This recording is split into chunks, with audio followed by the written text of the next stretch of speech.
Hi everyone, Nasthany T. Tano here, the internet's busiest music nerd, and it's time for a review of the new Daniel Caesar record, Never Enough. It is the return of Daniel Caesar. We have the third full-length LP from this neo-soul and R&B singer who it feels like we haven't heard from in a minute. His last full-length LP, Case Study 01, came out just before the pandemic, and really everything from that era feels like it was ages ago. On top of that, the record was kind of a departure from the very groomed, very lush, and very smooth sounds of his Freudian record that dropped in 2017. As the production and instrumentals on this one were a lot more raw, stark. Numerous tracks on this thing also saw Daniel exploring quirkier corners of his vocal range. And while the overall vibe and attitude of this record did come off more eccentric, the songs weren't hitting quite as hard. Still, the record did have some impressive feature placements from the likes of Pharrell, John Mayer, and Brandy, and at least showed that he was willing to experiment a bit in order to break away from the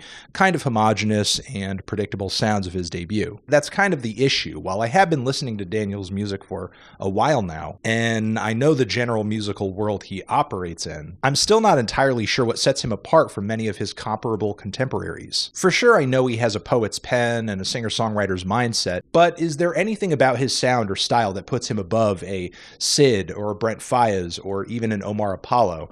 I don't think so. The instrumental palettes throughout the song Do You Like Me actually sound like something off of a Steve Lacy single. Meanwhile, you can't tell me the song Always doesn't sound like an attempt to update a big dramatic 80s R&B anthem for an audience of Frank Ocean fans. So even in his most shining moments, Daniel's work can come across kind of derivative. However, at this point in his career, I would hope he has the experience and talent to be in a league of his own, as opposed to just fitting within a popular vibe. The question is, does he bring it on his biggest record to date, Never Enough? There's 15 tracks on this thing, all of which present a pretty wide range in terms of vocal performances, instrumental palettes, song structure, which can be heard right off the bat when we compare the first two tracks on the record, with the heart-wrenching and heavy OCHO RIOS, which features these soaring guitar layers and strong falsetto vocal passages, a tragic chorus about feeling undeserving of love and care from someone who essentially has saved you. While it's a powerful start to the record, we do clearly downgrade when we hit the next track, Valentina, which I did enjoy as a single, but giving it repeat listens on the record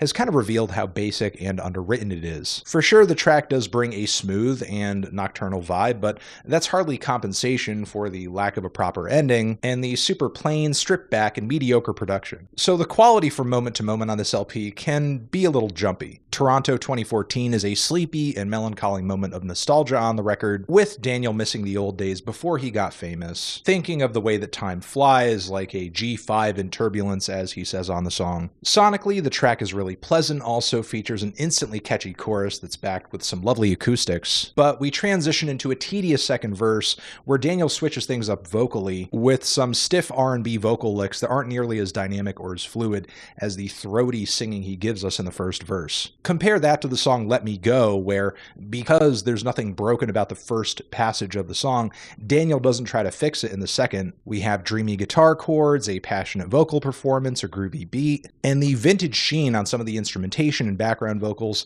gives the track the sense of something out of the 60s, but with kind of a modern punch to it. The volatility in the track list, though, continues from here. There's Buyer's Remorse, which is a neat little vocal motif that does feature some great harmonies, but not a whole lot of length or structure, which is a huge contrast from the string-laced Shot My Baby, which is probably the most thoroughly written and well-produced anthem on the entire record. If this album's missing anything, it's truly more big and ambitious moments like this, though I think the song could have done without the weak-ass guitar solo in the last 60 seconds. It's no Prince, believe me. Now, at this point in the track list, any other Daniel Caesar album would have called it quits, but instead from here we have 5 more tracks, and this last third of the LP does bring some of the weakest moments. While we are lucky to get the whimsical and lavish Pain Is Inevitable on the project, which also features some of Daniel's best writing on this LP, this is immediately followed by Homosexual, which Lord, the lyrics on this one are awful. Narratively, Daniel is kind of ridiculing an ex on this track for getting with a friend after exiting a relationship with him, and all Daniel can do on the track is act like he's not being judgmental when he in fact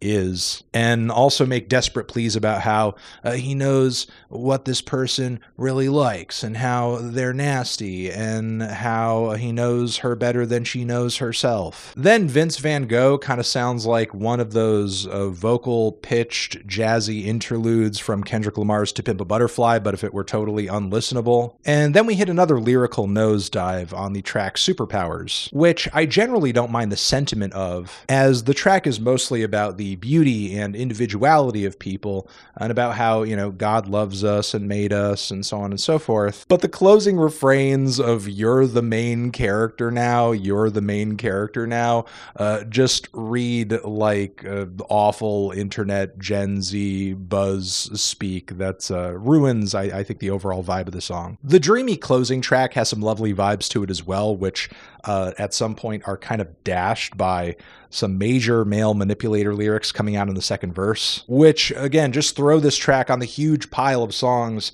on this record that I just feel kind of on the fence about, because either the writing is off, or the vibe is weird, or the instrumental sounds like it's not all that well crafted. And I suppose in a way that does sum up the overall vibe of this project, as Never Enough just doesn't feel like enough. It's slightly chill, slightly familiar, slightly catchy, slightly off-putting, slightly sweet, and slightly boring, which is why on this record I think I'm feeling a light 6. Transition, have you given this album a listen? Did you love it? Did you hate it? What would you rate it? You're the best, you're the best. What should I review next? Hit the like if you like. Please subscribe and please don't cry. Hit the bell as well. Over here next to my head is another video you can check out. Hit that up or the link to subscribe to the channel. Anthony Fantano, Daniel Caesar, forever.